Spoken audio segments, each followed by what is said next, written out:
살아계신 하나님 아버지, 감사와 찬송과 영광을 올려드립니다. 오늘도 생명을 저희들에게 허락하시고 새날을 허락하시고 저희들의 발걸음을 아버지의 집으로 인도해 주시고 옮겨주셔서 찬송할 수 있도록, 신앙을 고백할 수 있도록, 기도를 드릴 수 있도록, 말씀을 들을 수 있도록 은혜 주시니 하나님 감사합니다. 아멘. 아버지 하나님, 이 시간 하나님 앞에 나온 저희들 하나님 말씀을 들을 때에 정시 정주와 정청하여 하나님 말씀을 잘 보고 듣고 마음에 담을 수 있도록 주님. 하나님 아버지 이 시간을 주장해 주옵소서. 아멘. 성령 하나님, 이 시간 저희들 한 사람 한 사람의 마음에 좌정하셔서 아멘. 하나님과 교통할 때, 하나님과 접선할 때, 말씀을 들을 때 온전히 하나님과만 잘 접선되고 잘 듣고 잘 교통하는 시간 되어지도록 이 시간을 주장해 주옵소서. 아멘. 예수 그리스도 이름으로 축복하며 기도 올리옵나이다. 아멘. 아멘. 전도서 7장에서 우리가 잘 아는, 많이 들었던 말씀이 나옵니다. 초상집에 가는 것이 잔치집에 가는 것보다 더 낫다. 그 이유는 우리가 알고 있듯이 인생의 그 마지막 죽음을 통해서 삶의 그 진지함, 인생의 진지함, 그러니까 인생을 좀 돌아볼 수 있게, 아마 초상집 또는 장례 예배를 많이 가보신 분들은 그걸 느끼실 거예요. 죽음이라는 걸 다시 한번 생각하게 되고, 인생이라는 걸 다시 한번 이렇게 좀 진지하게 생각해 보는 게, 초상집에 가서 그런 생각이 들지 잔치집 가서는 그런 생각 절대 안 듭니다. 왔어? 어머, 오늘 옷 이쁘다. 어떻게 지내? 결혼식장 가면 그런 얘기만 하지. 왜 이렇게 좀 진지하게 죽음이 뭐지? 인생이 뭐지? 내가 지금 어떻게 살고 있는 거지? 이런 생각은 절대 잔치집 가서는 그런 생각이 안 들어요. 요새 사업 잘 된다며? 어떻게 해서 돈 버는 거야? 이런 얘기가 잔치집이나 환갑집이나 무슨 이런 데서 만나면 그런 얘기가 오가지, 인생의 삶의 어떤 진지함을 생각하게 하는 데는 절대 잔치집이 아닙니다.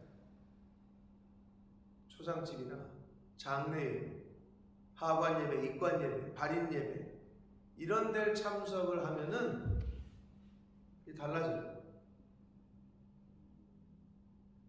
그래서 잔치집에는 못 가셔도 발인할 때, 하관할 때, 그런 예배, 장례 예배에는 꼭 가시는 게 좋다. 근데 그 얘기가 오늘 이제 7장에 나와 있습니다. 그리고 하나님께서 일생을 살아가면서 슬픈 일도 만나고 기쁜 일도 만나게 하신다고 그랬어요. 형통한 날 그리고 곤고한 날을 둘 다 이렇게 허락하신대요. 햇빛을 주실 때도 있고 비를 내리실 때도 있고.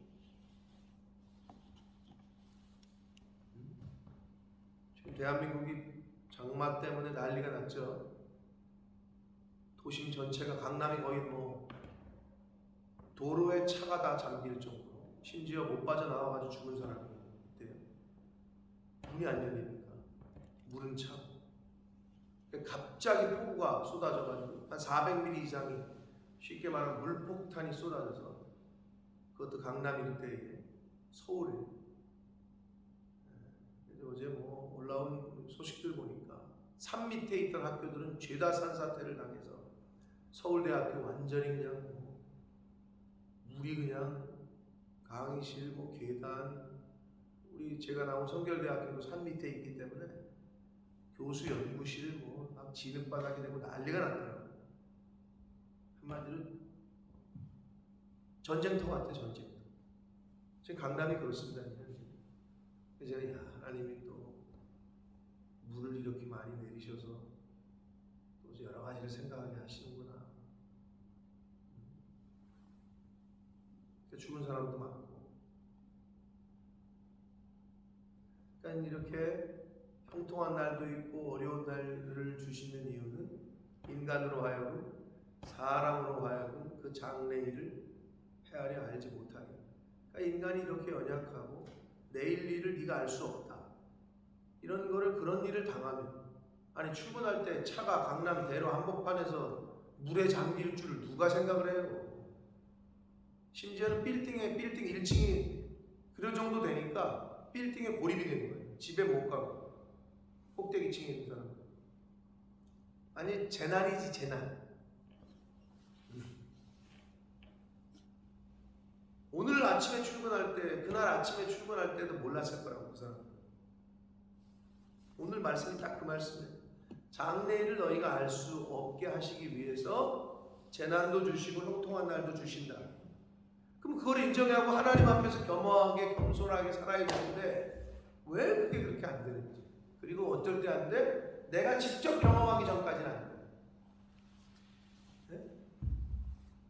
장례식장 가면 이렇게 좀 이렇게 하는데 실제로 내 남편이, 내 자식이, 내 부모가, 내 아내가 먼저 죽어야, 하나님이 먼저 데려가야 그때서 조금 이거를 생각하지. 남의, 그러니까 초상집에 가라는 이유가 뭐예요? 가서 보고 깨달아라. 장례식 예배 가서 네가 인생을 어떻게 살지, 네 인생이 지금 어떻게 가고 있는지 이런 걸 좀 깨달으라고 보러 가라는 거 아니에요. 꼭 네가 직접 경험하고 그걸 깨닫지 말고. 그 말씀하시는 거예요. 그러니까 성경을 우리에게 왜 들려주시느냐? 직접 네가 경험하지 말고 보고 네가 깨닫고 배워서 너의 삶은 좀 그들과 다르게 바른 길로 가라.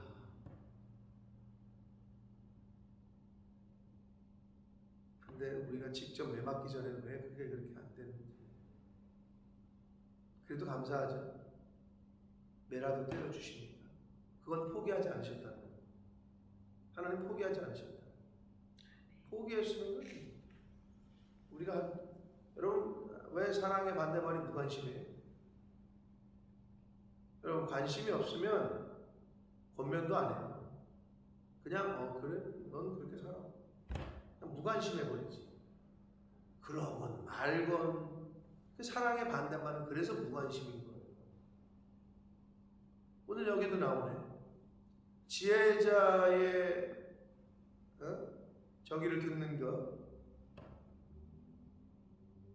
어디 있어요? 지혜자의 책망을 듣는 것이 5절에 보니까 우매자의, 어리석은 사람의 내 귀를 좋게 하고 내 귀를, 나를 기쁘게 하고 나를 찬양하게 하는 소리를 듣는 것보다 낫다라고 얘기한단 말이에요. 여러분 관심이 없으면 책망도 안 해요. 뭘 책망을 해요? 그러든 말든. 하나님이 왜 회초리를 드시느냐? 사랑하시기 때문에. 근데 만약에 내가 악한 길을 행하고 죄를 짓는데도 아무 하나님의 회초리를 안 들고 책망을 안 하신다. 그렇게 생각할 수 있고, 하나님이 나를 버리셨나? 오히려 이거를 더 걱정해요. 그러니까 인생에 중요한 몇 가지 교훈들을 지금 전도서를 통해서 계속 하시고 있어요. 그러니까 우리가 이거를 좀 잘 듣고 잘 받아서 꼭 내가 당해봐야 아는 그런 어리석은 삶이 아니라 성경을 통해서, 말씀을 통해서 미리미리 깨달아서 좀 미리미리 예비하고 준비하고 할 수 있는 저와 여러분이 되시기를 축복합니다. 아멘. 자, 한 절씩 보겠습니다. 7절 1장입니다. 7장 1절. 좋은 이름이 좋은 기름보다 낫고 죽는 날이 출생하는 날보다 낫다. 아멘이 되십니까? 진짜 죽는 날이 출생하는 것보다 날보다 낫다라고 여겨지십니까?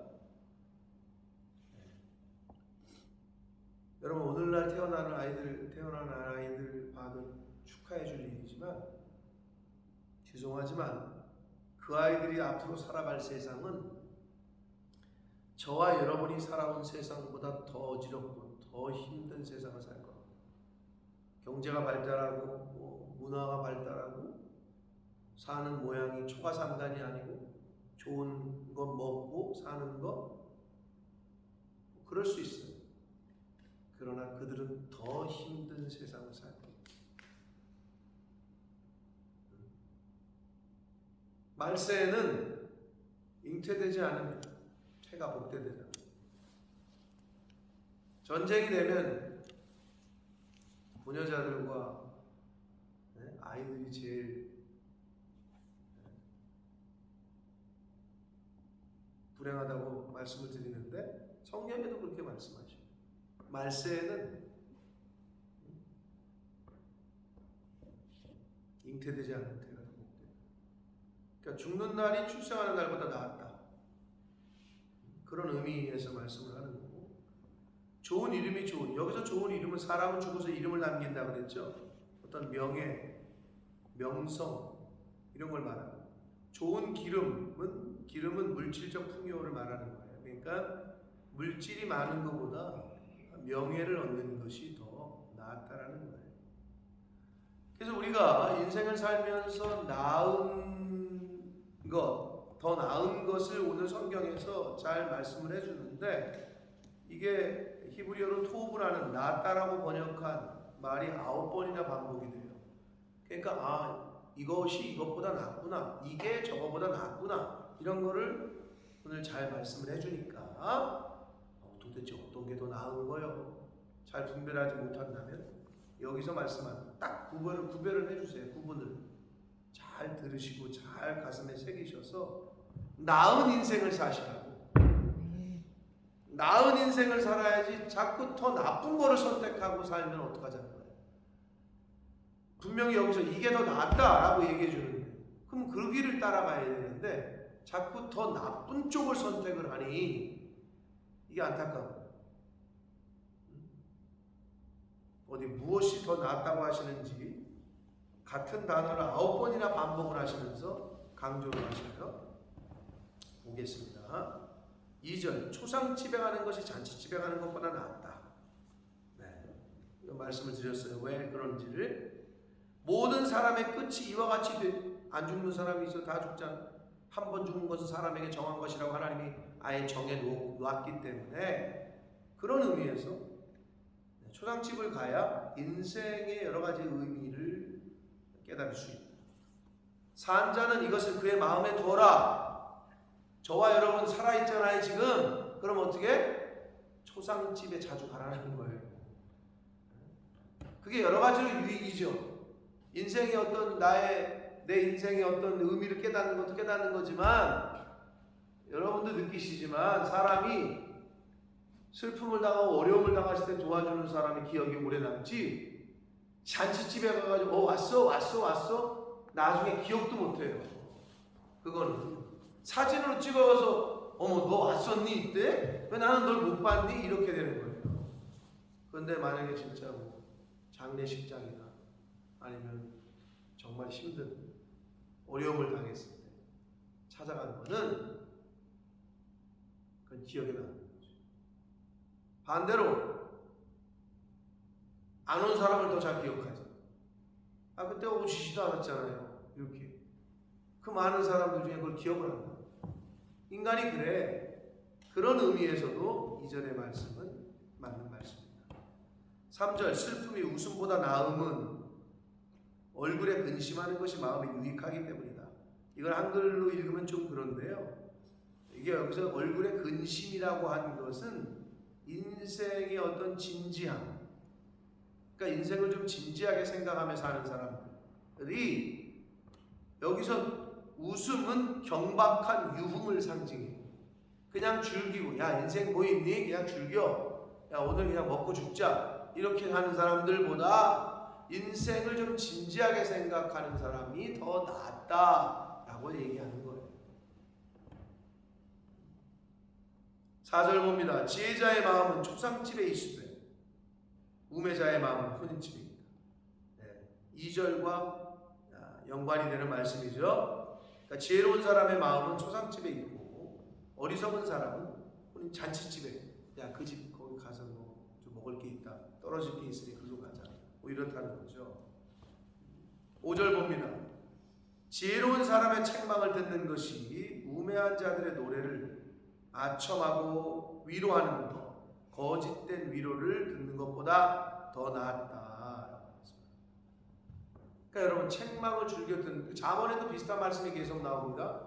잠언 말씀에도. 잠언에는 뭐라고 얘기하세요? 미련한 자에게는 책망을 하지 말라. 그러니까 들을 귀가 없는 사람은 아예 안 하는 게 좋다. 책망을 하면 들이받아요. 책망을 하면 삐져요. 책망을 하면 오히려 화를, 그게 들을 귀가 없는 사람. 그럴 때는 그냥 내버려 두는 게 좋아요. 굳이 권면할 필요가 없다라고 잠언에는 말씀합니다. 그럼 반대로 그걸 뭘 의미하는 거냐? 귀를 열고 들으라는 거예요. 듣는 것이 복된 거예요. 듣는 것이. 그래서 여기서 지혜로운 사람의 책망, 즉 꾸지람을 듣는 것이 우매한 자들의 아첨하는 말, 나를 내 귀에 좋은 말을 듣는 것보다 낫다라고 말씀합니다. 여러분 책망해주는 부모가 없고 책망해주는 선생이 없고 나를 꾸지람을 해주는 스승이 없는 인생은 불행합니다. 신앙생활을 지멋대로 하는데 목회자가 책망을 안 한다. 여긴 너무 좋아. 우리 목사님 너무 아무 말도 안 하셔. 그건 망하는 거야. 망하는 거야. 근데 그걸 좋아해 사람들이. 자기를 꾸지람을 하고 자기를 책망하는 말을 듣는 거를 좋아하는 사람이 있는 사람이 많지 않아요. 그걸 싫어한다. 그러니까 잘못된 부분을 가르쳐줘야 되는데 그걸 듣기를 싫어하니까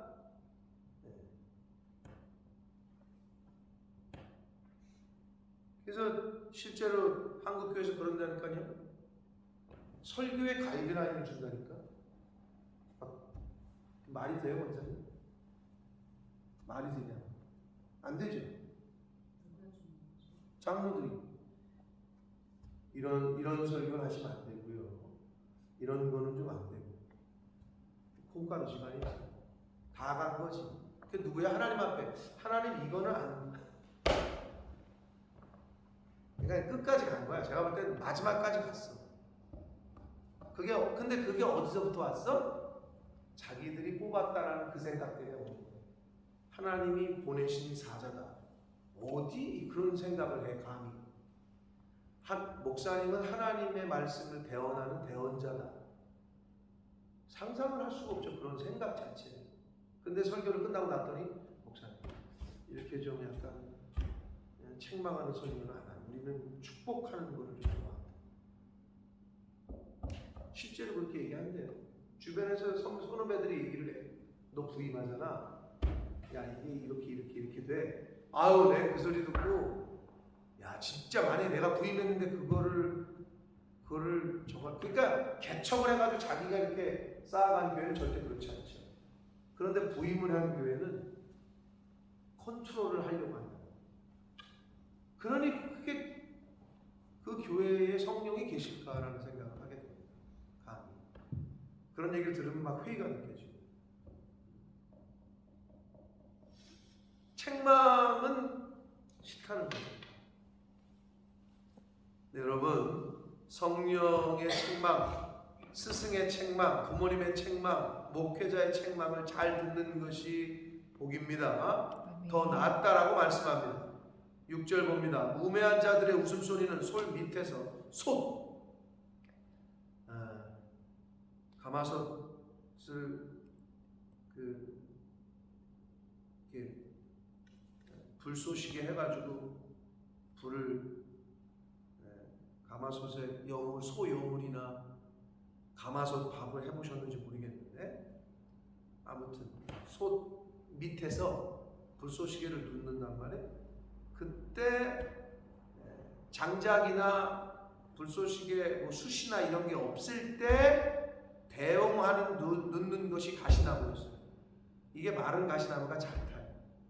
근데 이게 특징은, 그러니까 옛날에 그 연료로 사용하던 불쏘시개로 사용하던 나무가 가시나무인데 이게 타잖아요. 이게 그러면 소리가 쩍쩍 갈라지는 소리가 나는데 이거의 특징은 소리가 매우 불규칙해요. 그리고 불쏘시개를 한다는 얘기는 금방 탔다 금방 꺼져. 이게 특징이에요. 불이 한 번에 확 타게 하는 거지. 불쏘시개 역할은. 장작은 이게 불이 잘 안 붙잖아. 한 번에 은근히 붙어가면서 또 은근히 늦게까지 꺼지지, 큰 나무들은. 근데 이 가시나무는 한 번 확 탔다가 한 번에 확 꺼져. 그럼 이게 뭘 말하는 거야? 우매한 자들의 웃음소리, 즉 어리석은 자들이 기뻐하는 것은 금방 끝난다, 금방 지나간다. 그거를 이렇게 손 밑에서 가시나무가 타는 소리 같다라고 비유를 하셨습니다. 이것도 그때 금방 지나간다는 거예요. 7절, 이거 중요합니다. 우리가 지혜자라고 했을 때, 우리가 지혜인 하나님의 말씀을 소유한 자라고 했을 때, 지혜자를 우매하게 만드는 건 뭐래요? 욕심, 탐욕. 그러니까 욕심이 생기면 족한 줄을 알고 하나님이 일용할 양식을 주는 걸 알고, 그런데 탐욕이 생기잖아요. 그러면 지혜 있는 사람도 눈을 가려, 어리석게 만든다.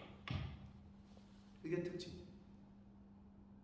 아니 그분이 그렇게 판단을 내릴 리가 없는데, 아니 그분이 그렇게 행동할 리가 없는데 그렇게 행동을 했어. 왜 그래? 욕심이 생겼어. 중요한 말씀. 그리고 사람의 명철을 망하게 하는 게 뇌물이라고 그랬잖아요. 그러니까 뇌물이나 탐욕이나 좀 비슷한 거죠. 욕심이 있으니까 뇌물을 받죠, 사람이. 이 뇌물은 사람의 눈을 가려요. 흐리게 만든다고, 판단을. 근데 여기서 사람의 명철, 여기 각주가 여러분 성경에도 달렸을 텐데 마음이라고 각주가, 이건 히브리어로 레브거든요. 레브가 마음이에요. 그러니까 뇌물은, 그리고 욕심은 사람의 마음을 망하게 한다는 거예요. 그럼 다시 또 한 개 더 연장시키면, 마음은 곧 영과 같다 그랬잖아요. 우리의 영을 망하게 하는 거는 바로 욕심, 탐욕입니다. 뇌물이, 이렇게 보시면 돼요.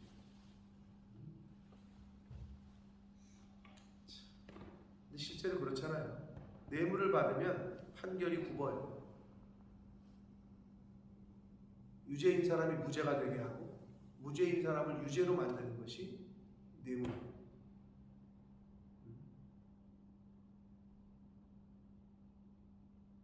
욕심을 내면 망하게 됩니다. 8절 봅니다. 일의 끝이 시작보다 낫고.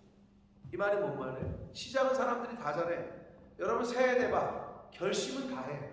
시작, 새해가 되면 올해는 내가 진짜 살 좀 빼겠다. 웬걸? 시작은 누구나 다 해. 작심삼일이야. 끝이 아니죠.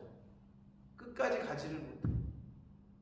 그렇잖아요? 그것처럼 일의 끝이 시작보다 더 낫고 참는 마음이 교만한 마음보다 낫다. 그래요? 겸손한 걸 말합니다. 겸손한.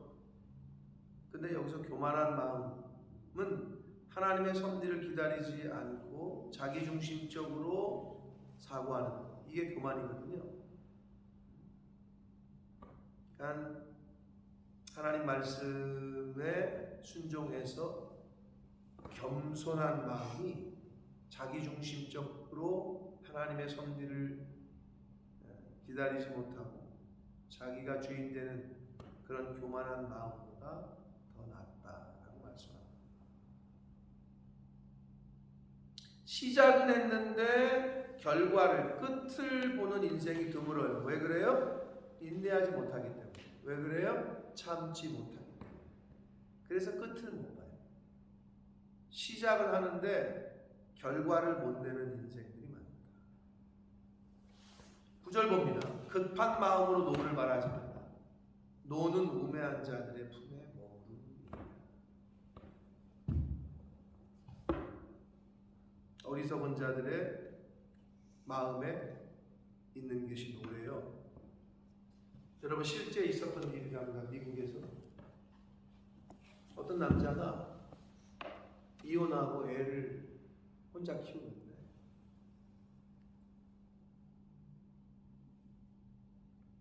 어떤 개를, 좀 큰 개를, 무슨 개인지 개 종이 기억이 안 나요. 근데 개를 훈련을 시켰대요. 이제 애가 혼자 있으니까, 어리니까 이제 훈련을 잘 시켰더니 이제는 자기가 혼자 애를 두고 외출을 해도 그 개가 애를 잘 지키는 거야. 그래서 훈련을 시켜가지고 그렇게 했대. 어느 날 갔다 왔는데 기운이 안 좋아. 보니까 막 피가 막 떨어져 있고. 그래서 이 남자가 이상한 생각이 들어서 애를 찾는데 개가 꼬리를 흔들면서 왔는데 입에 피가 막 묻어있대. 이거 내가 잘못 생각했구나. 이 개새끼가 자기 아들을 물어 죽였구나. 내가 너무 믿었구나. 뭐 이런 생각을 했는지 그 개를 보자마자 총으로 쏴서 죽였네. 그러니까 그 총소리에 애 울음소리가 들리는 거야. 그래서 갔더니 애 옆에 늑대가 누워있다. 결국 뭐예요? 늑대랑 싸운 거야. 그래서 애를 지켰어. 근데 그 사람은 개 피만 보고 얘가 죽인 줄 알고 쏴 죽였어, 총으로. 근데 미국에 실제 있었던 일이에요. 그거 뭔 말이야? 그러면서 그 사람이 그래. 3초만 자기가 늦게 생각을 했어도, 또는 3초만 자기가 좀 참고 찾아봤어도, 근데 그걸 못 이기고 쏴 죽였다는 거야. 그게 미국에서 실제 있었던 일이 기사가 돼가지고 난 거 제가 읽었어요. 인간이 그래. 노를 너무 쉽게, 너무 급해. 그러니까 우리나라 속담에 그래서 참을인자 3번이면 참을인자 3번을 쓰려잖아요. 마음속으로. 우리는 참을인자를 못 쓰니까 못 쓰는데, 그럼 한글로 쓰던지. 참을인자 3번이면 살인도 면한다. 이런 속담이 있잖아요. 그러니까 좀 더 참으라는 거지. 근데 성경에 뭐래? 급한 마음은 우매한 사람들의 마음속에 있는 거예요. 이 말이 생각이 나더라고요. 그 이야기가 생각이 나더라고요. 급한 마음으로 노를 바라지 말라. 노는 어리석은 자들의 마음에 머무는. 여러분, 노는 더딜수록 좋아요. 10절 봅니다. 옛날이 오늘보다 나은 것이 어찌미냐 말하지 말라. 이렇게 묻는 것은 지혜가. 이게 10절을 보시면 생각나는 거 없어요? 네? 없어요?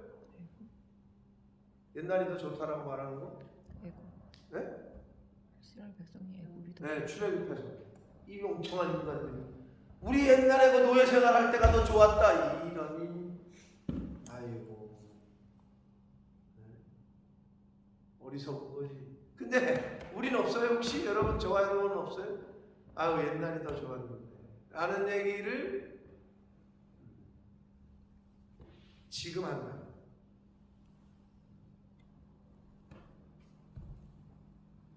그 얘기가 뭐야? 예를 들어 남편이 여러분한테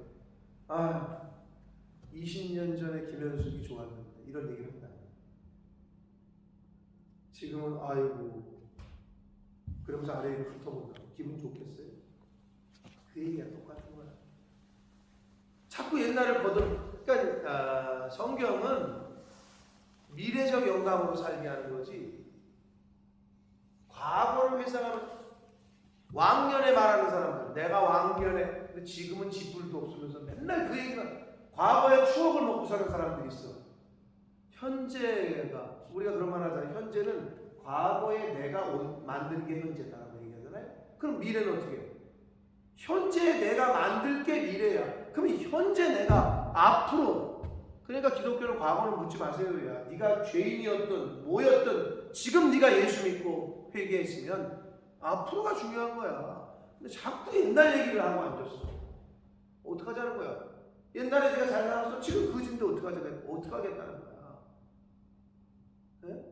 그러니까 기독교는 미래적 영감, 미래지향적인, 성경은 미래지향적. 과거에 네가 아무 뭐 쥐뿔도 아니었어? 괜찮아. 지금 열심히 하면 너는 크게 될 수 있어.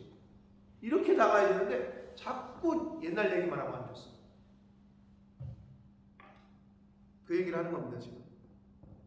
옛날이 오늘보다 나음이 어찌미냐라고 말하지 말라는 거예요. 이렇게 묻는 것이 지혜가 아니다. 출애굽한 이스라엘 백성들이 그랬죠. 아이씨 그냥 거기서 노예로 그냥 있으면서 사는 게 더 좋았다. 어떻게 그럴 수 있는지 말이야.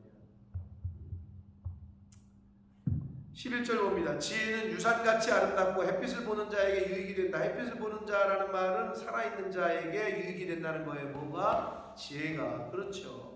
죽은 사람이 무슨 지혜가 필요하겠으면 무슨 유익이 되겠어요?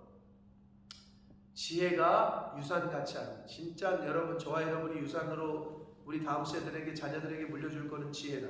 결국 뭐예요? 하나님이다. 결국 뭐예요? 지혜의 본체이신 예수 그리스도다. 하나님 말씀이다. 그 말씀을 성경은 수도 없이 하고 있어요. 너희들이 뭘 물려줄 거냐? 믿음의 계를, 믿음을 물려줘야 됩니다. 12절 지혜의 그늘 아래 있음은 돈의 그늘 아래 있음과 같으나 지혜에 관한 지식이 더 유익하면 지혜가 그 지혜 있는 자를 살리게 됩니다. 여러분, 뒤에 있는 말은 후반부는 이해가 되는데 전반부, 지혜의 그늘 아래 있음은 돈의 그늘 아래 있음과 같다라는 말이 조금, 이거 무슨 말이지? 다르다고 해야 될 것 같은데 왜 같다 그러시지? 라고 생각이 들지 않으세요? 지혜의 그늘 아래에 있음은 돈의 그늘 아래에 있는 것보다 더 낫다, 이렇게 해야 되는데, 돈의 그늘 아래에 있음과 같으나, 이게 무슨 의미인지 마음에 확 깨달음이 오세요? 이해가 되시면 그래도 빨리 깨닫고 계신 거예요. 이게 무슨 말이냐면요, 그늘 아래, 아까 우리 십자가 그늘 아래 이런 찬양을 했지만, 그늘 아래에 있다라는 표현은 영향력을 받고 있다는 거예요. 영향력. 그러니까 피난처. 근데 오늘날 사람들이 지혜도 지혜의 그늘 아래 있음이 돈의 그늘 아래 있음과 같다. 그건 무슨 말이냐? 오늘날에 많은 사람들이 어디 그늘 아래 있어요? 돈의 그늘 아래 있죠. 그게 무슨 의미야? 그러면 그늘 아래 있다는 표현이 뭐라고? 글로 피한다는 거야. 야, 문제 있어? 돈을 얘기해. 뭐 어떻게 해? 돈 얼마 있으면 되는데 돈의 그늘 아래 거하는 거라는 거예요. 요즘 세상 사람은 거의 그래요. 물질 만능주의 속에서 이 만물이 판치는 시대에 그거와 같다는 거예요. 응? 자, 그래서 지혜의 그늘 아래 있으니 말씀의 그늘 아래 또는 하나님의 그늘 아래, 하나님의 보호 아래 있음이 돈의 그늘 아래 있은 것 같다. 많은 사람들은 돈의 그늘 아래 있어요. 그런 같은 의미인데 뭐라 그래요? 지혜에 관한 지식이 더 유익하다는 거예요. 돈을 경제 주식에 관한 지식이 더 유익하지 않고 하나님에 관한 지식이 더 인생에 유익하다는 거예요. 왜? 그 지혜가, 즉 하나님의 말씀이, 즉 하나님이, 예수 그리스도가 그 지혜 있는 자, 예수를 영접한 자, 말씀을 영접한 사람을 어떻게 하기 때문이라? 살리기 때문이라. 그러나 돈의 그늘 아래 있는 사람들은 돈이 못 살려요. 돈으로 살 수 없는 게 있잖아요. 그게 생명이잖아요. 다른 건 뭐 다 살 수 있는지 모르지만 생명은 못 살려요. 아무리 수십조가 있는 사람도 죽어요. 그 죽음을 막지를 못해. 우리가 그걸 인정하잖아요. 지금 그 말씀을 하는 거예요. 지혜가 살린다. 예수 그리스도가 우리에게 영생을 주신다. 하나님의 말씀이 우리를 살린다. 근데 돈은 그렇지 못하다. 근데 세상 사람들은 돈의 그늘 아래에 있기를 원해. 돈의 영향력 아래. 아이러니한 거예요. 왜? 이 세상 살 동안에는 그게 좋게 보이기 때문에 그런 거예요. 하나님의 말씀 안에, 믿음 안에, 교회 안에, 성령 안에 거하는 사람보다 돈 안에 거하는 사람이 좋게 보이는 거예요. 샤넬백 들고 다니고 좋은 차 타고 다니고 좋은 집에 살고 그게 좋게 보인다는 거야. 그러니까 말씀의 그늘 아래 말씀대로 순종하고 하나님의 교회를 섬기고 이렇게 사는 늘 교회 아래 말씀 아래 하나님 아래 사는 사람보다 이게 좋게 보인다는 거지. 이게 문제인 거예요. 그러면 저와 여러분은 어떻게 보이느냐? 그게 더 좋게 보이느냐? 아니면 이게 좋게 보이느냐? 자기 자신을 판단해 보시면 돼요. 어디에 더 가치를 두고 있느냐? 어디에 더 마음을 두고 있느냐? 스스로를 판단해 보시면 돼요. 근데 그게 내 마음이 어디에 있느냐를 판단할 수 있는 그거는 뭐예요? 성경에 예수님께서 가르쳐 주셨죠. 내 마음이 어디 있는지 어떻게 안다고요? 성경이 뭐라고 그랬어요? 내 마음이 있는 곳에 물질을. 그래. 네 물질을 쓰는 걸 보면 네 마음이 어디 있는지 알아. 그게 총각이잖아요. 그러니까 내가 돈을 어떻게 사용하고 내가 어떻게 하나님이 후손이냐 10의 1조가 감사헌금이 그걸 보면은 안다니까요. 그렇게 성경이 말씀하고 있으니까 지혜가 그 지혜에 있는 자를 살린다. 13절 하나님께서 행하시는 일을 보라 라고 말씀합니다. 즉 하나님의 주권과 하나님의 예정과 하나님의 섭리를 보라. 하나님께서 굳게 하신 것을 누가 능히 곧게 하겠느냐. 하나님이 시련을 주셨어요. 여러분 하늘 대한민국에 참 하늘이 뚫렸어. 하늘이 뚫렸다고 표현해요. 강남 대로가 그냥 차가 다 잠겼으니까 상상 못해요. 누가 막아? 그거 어떻게 막아? 하늘을 막아? 하늘을 못 막는데 자기 빌딩을 막는 사람이 있더라고. 와, 나 그거 보고 왜 대개 모든 빌딩이 주차장이 있잖아요. 지하 주차장. 상상을 해보세요. 도로에 차가 잠길 정도였으면 빌딩의 지하 주차장 어떻게 됐을까요? 거기서 못 빠져나온 사람, 죽은 사람이 많아요. 빌딩의 지하 주차장은 완전히 저수지가 된 거죠. 거기 있던 차들, 벤틀리 1억, 2억짜리 완전히 그냥 진흙탕에 그냥 그렇게 어저께 뉴스가 나왔고 완전 전쟁터더라고. 대한민국이 지금 그렇습니다. 그런데 하늘은 못 막는데 자기 빌딩을 막는 사람이 있었으니 모든 빌딩이 다 그렇게 됐을 거 아니야. 모든 빌딩이 다 지하가 있으니까 웬걸 이제 취재가 된 거야. 한 빌딩이 뒷짐 지고 이 사람이 이렇게 이러고 있는 사진이 찍혔어. 여기는 막 물바다인데 자기 쪽은 그냥 물이 하나도 없고 근데 다 물려. 그게 뭐라 그러더라? 물이 못 들어오게 하는 이 문을 만든 거예요. 근데 그렇게 얘기해요. 그게 옛날에도 있었대요. 근데 그게 설치비가 30억이에요. 그 문이. 근데 이 사람이 똑똑한 거지. 30억 들여서 이거 완전히 빌딩 막 물 어떻게 됐겠어. 그게 그래서 그 사람. 근데 그게 찍혔어 사진. 이 사람 빌딩만 물이 하나도 안 들어와. 그래서 보니까 이렇게 벽이야 그냥 문 같은데 물이 하나도 안 들어와. 사람 키보다 조금 높더라고요. 그러니까 사람 키보다 조금 높으니까 강남대로가 이 정도 된 거지. 그러니까 차가 물이 잠긴 거지. 그러니까 여기는 이 정도 넘어와서 완전히 다 끝난 거야. 근데 한 이 정도 되는 담인데 그게 30억 들여서 공사를 했대요. 근데 그 사람은 훨씬 버는 거지. 물을 그냥 그게 물이 바깥에는 찰랑찰랑 하는데 이 사람은 뒷짐지고 이러고 구경하고 있더라고. 그게 사진이 나왔어. 내가 그걸 보면서 야, 저 사람은 대비를 진짜. 근데 그거랑 똑같은 거지. 무슨 비가 그렇게 저 사람 좀 미친 짓이네. 그걸 왜 해 지금 30억 들여서. 그랬을 거라. 야, 근데 데뷔한 그 사람은 자기 빌딩 완전히 다 살렸더라. 그 사람 빌딩에 입주한 업체들은 주차했던 차들은 다 고칠 거야. 야, 어제 그걸 뉴스를 보면서 제가 저 사람 진짜 돈 있는 사람들이 30억이 큰 돈이겠어. 근데 거기다가 그걸 딱 하니까 그런 재해가 왔을 때 그걸 딱 막더라고. 와, 인상이 깊었어요. 하나님이 비를 내리시는 걸 하늘을 막을 수는 없어요. 굳게 하시는 거를 굳게 할 수 없고 굳게 하시는 거를 굳게 할 수 없어요. 14절 형통한 날에는 기뻐하고 곤고한 날에는 되돌아보아라. 이 두 가지를 하나님이 병행하게 하사. 자, 이건 뭐예요? 생명을 주시는 분도 하나님이죠. 죽이시는 분도 하나님이죠. 이 두 가지를 다른 말로 비유해 볼까요? 햇빛을 주는 분도 하나님이죠. 비를 내리시는 분도 하나님이에요. 그죠? 기쁨을 주는 분도 하나님이죠. 슬픔을 주는 분도 하나님이요.